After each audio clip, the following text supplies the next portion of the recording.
Hi, I'm Gary Newman. Spring is my favourite time of year for catching tench, so I decided to pay a visit to Linear Fisheries in Oxfordshire with my friend and former Olympic decathlete Dean Macey to see if we could catch a few.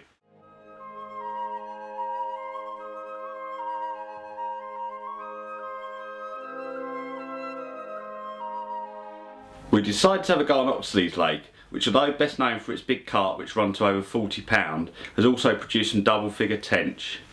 We both decided to start by fishing at the bottom of the margin shelf about 3 rod lengths or so out in 10 foot of water, and as it was already late afternoon we were keen to get the rods out quickly.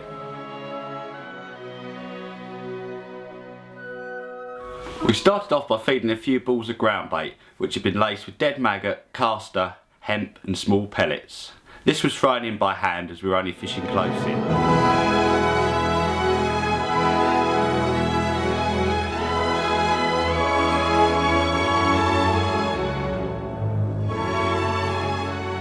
Once the rods were out and our traps were set, we sat back and awaited some action.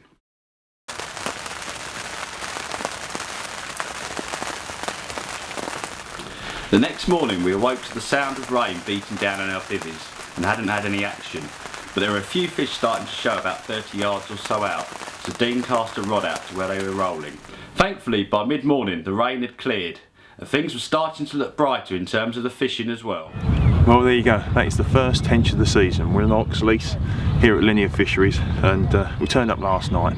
It's a freezing cold spring day, so I'm not sure how many bites we're going to get. So when this one rattled off, I was a very happy boy.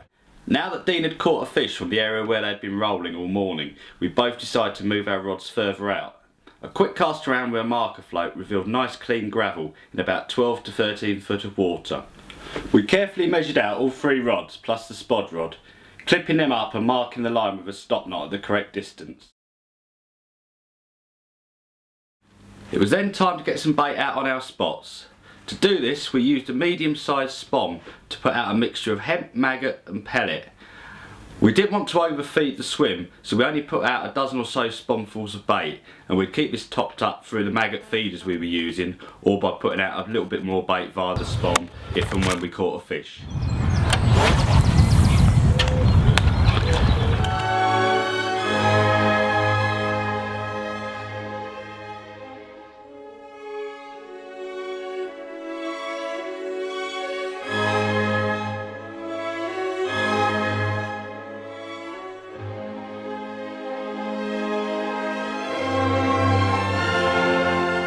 Number 2 of 2014. That'll do, that ain't a bad fish either.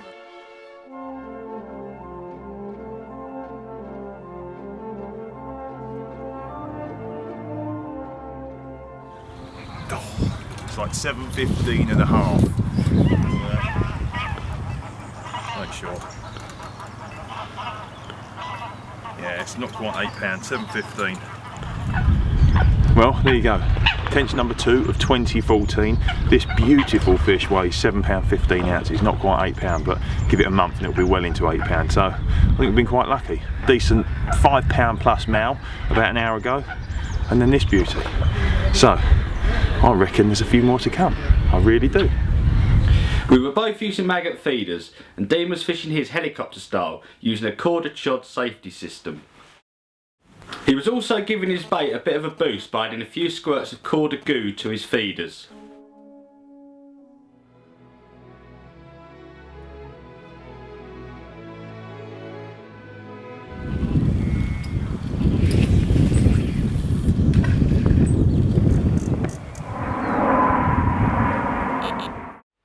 I'd opted for my usual inline setup with a large Drenham feeder and hair-rigged rubber maggots, fished on a 10 pound fluorocarbon hook link. I'd yet to have any action, but then things got very hectic. I've been here 24 hours without a bite, then one rod rattled off. I was just playing that one, got it to the net, and then the other rod screamed off as well. 2 nice fish, probably biggest one might make £5 at a push, probably a little bit less.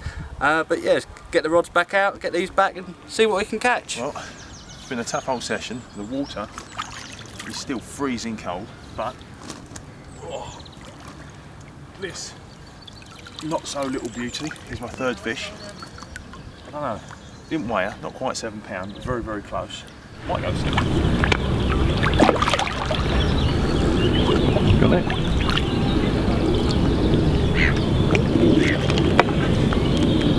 Number off that. The fishing had been quite slow for me, but my swim came alive on the last morning of the session, and after catching a couple of male tench weighing in at £6 2 ounces and £7, I landed a beautiful female of £8 15 ounces. This is my biggest ever fish from an Oxfordshire water, and it was a great way to end the session.